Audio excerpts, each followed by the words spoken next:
There are days when nothing catastrophic happens and yet everything feels wrong. Not because the day is ruined, not because something terrible occurred, just because one small thing shifted. Welcome to Wisdom from the Porch. I'm GP.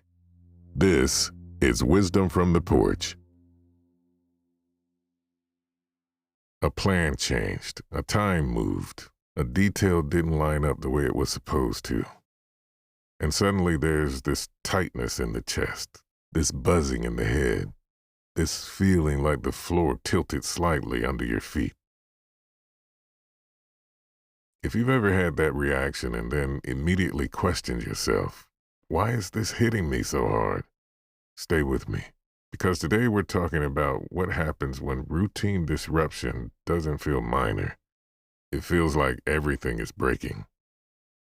So if that feeling sounds familiar, that tightness when something small shifts, let's sit with that for a moment. Because for some nervous systems, routine isn't about liking things a certain way. It's about stability. Routine reduces the number of decisions you have to make. It lowers the volume of sensory input you have to process. It creates a rhythm your brain can anticipate. And when your brain can anticipate what's coming next, it can relax just a little. That relaxation matters. For many neurodivergent people like myself, whether that's ADHD, autism, HSP, sensory processing differences, or something that hasn't even been formally named yet, predictability isn't cosmetic, it's regulatory. Every step in a familiar routine is one less cognitive negotiation, one less micro decision, one less energy drain. You don't have to wonder what happens next. Your body already knows. And when the body knows, it settles. That's why disruption can feel disproportionate. It's not just a calendar shift, it's the removal of a stabilizing structure. When routine holds steady, your nervous system isn't working overtime. When that structure collapses without warning, your brain suddenly has to compensate quickly. It has to process new variables, adapt to new timing, manage new sensory input, all at once. That surge of internal recalibration, that's the overwhelm. And if you've ever felt embarrassed by how intense that reaction was, I want you to hear this clearly. It isn't weakness. It isn't rigidity. It isn't a personal flaw. It's your nervous system trying to regain footing. Let's keep it going, because once we understand what's happening, the next step isn't forcing ourselves to be better at change. It's learning how to steady ourselves when the ground shifts. When a plan shifts unexpectedly, the brain doesn't just adjust, it recalculates. New timing, new sensory input, new expectations, new social cues, all at once. Research on executive function shows that cognitive flexibility, the ability to pivot quickly, already requires higher effort for many people with ADHD and autism. That doesn't mean inability, it means energy cost. So when change arrives suddenly, the nervous system spikes, heart rate shifts, muscles tighten, thoughts scatter. From the outside, it might look like irritation. Inside, it can feel like system overload. Not because the change is catastrophic, but because the recalibration demand is immediate and intense. And if you've ever felt shame about that intensity, that shame often becomes heavier than the disruption itself. This is where self-doubt creeps in. It's just traffic. It's just a rescheduled meeting. It's just a different plan. But routine isn't just. Routine organizes transitions. It buffers sensory exposure. It creates predictable social sequencing. It creates predictable social sequencing, and it reduces decision fatigue.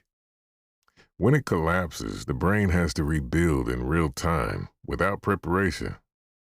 And unpredictability has been shown to increase stress response in many individuals on the autism spectrum. The body reacts to uncertainty as potential threat. Not dramatic threat, but destabilizing uncertainty.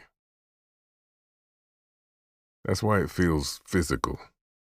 The overwhelm isn't weakness, it's physiology. Let's stay in that moment. The plan has changed, the chest feels tight, your thoughts feel scrambled.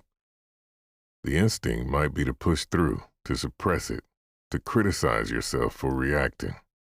But criticism adds load to a system already overloaded. So instead, the first recalibration is simple. Name what's happening. This is disruption. My nervous system is reacting. I need a minute. That pause matters, because when the external structure falls away, internal structure becomes essential. And internal structure can be small. A steady breath, a familiar sound, a consistent phrase, a moment of sensory retreat. Not to eliminate the disruption, but to lower the surge. Flexibility is often misunderstood. It isn't loving spontaneity. It isn't being unaffected by change. It's shortening recovery time. Mental rehearsal helps, knowing that backup routes exist, accepting that plans may shift, creating micro anchors that travel with you. Predictability reduces stress. So when global predictability isn't possible, local predictability can still exist. A song you always played during transitions. A grounding sentence you repeat when plans change. A 2-minute reset before engaging the new direction. Flexibility grows through repetition and safety, not force. And the more compassion you practice during disruption, the less secondary stress your body has to carry. Change will still happen. Schedules will still shift, people will still reschedule, alarms will still fail. The goal is not eliminating disruption, it's strengthening return. Return to breath, return to regulation, return to yourself. Resilience isn't the absence of reaction. It's the presence of recovery. And if change feels bigger than it should, consider this. Your brain isn't broken. It's wired for predictability. And wiring can be understood, supported, respected. The plan changes, the day shifts, the ground feels slightly tilted. If that reaction feels heavier than you expect, you're not alone. There's a reason it hits the way it does. This has been Wisdom from the Porch. If this conversation gave language to something you've struggled to explain, share it with someone who might need that language too. Subscribe, leave a review, and the next time the routine breaks, remember, you can rebuild your steadiness gently. And as always, thank you to Cloud Microphones for supporting these conversations. This has been Wisdom from the Porch. I'm GP. You're always welcome on the porch.